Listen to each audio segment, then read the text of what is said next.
अब्बास से शादी कर ली। मुर्गा, हम मुर्गे मर गए थे क्या? मुर्गी, नहीं, मैं तो तुमसे शादी करना चाहती थी,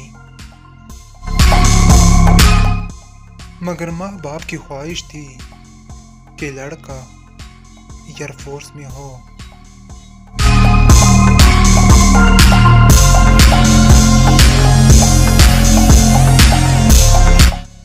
अक्ल बादाम खाने से नहीं आती, बल्कि दो के खाने से आती है। और मैंने अपनी मुख्तसर सी जिंदगी में हमेशा दो के खाए हैं।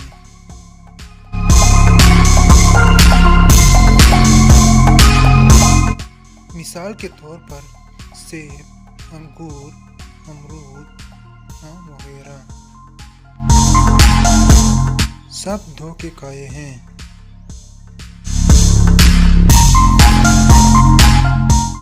आप भी दो के खाया करें।